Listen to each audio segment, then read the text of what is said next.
Wag na nay, sige na, okay na yan. Magbibigay ako ng free rides lalo na sa ganun lang ha, ganun na lang gawin nyo. Pagdating mo ng Pasay, elevator kayo ulit. Pagbaba nyo, mag-taxi doon na kayo mag-taxi. Okay po. Madali na, sige. Madali na lang dyan kumuha ng ticket. Iyan mo na si nanay, priority. Salamat po. Sige po, sige po. Thank you po. Sige. Pili ko na lang kayo doon sa ano, sa kaya ng mga bus. Walang maghatid sa inyo basta-basta dito. May pasyente kayo sa loob? Ito po, si mama. Kaya ba maglakad pa ba yan? Hindi na. Sana, taxi na lang po sana eh. Hindi na kasi ako ano eh. Wala bang mas malapit na ano, sir? Yung ibaba mo lang kami, tapos masakay ulit kami ng panibagong taxi. Panibagong taxi? Oo. Tara, halika doon na lang, hanap doon na lang sa highway. Sige, sige, walang problema.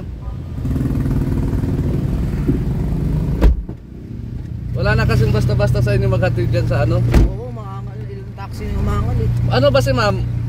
Ano? Pero, ano ka ba ma'am? Ano lang ha, check up lang kayo, follow up check up lang. Hindi na, mag-ano na kayo. Magtabag dito.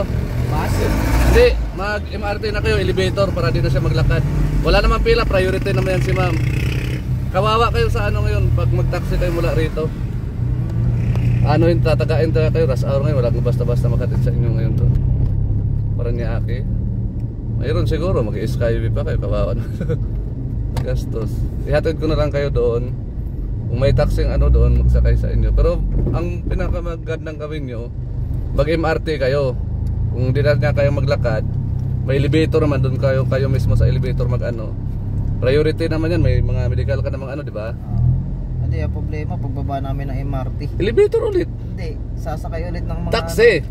Pwede no? Oh, doon na kayo mag-taxi. At least makaano na kayo doon sa Pasay.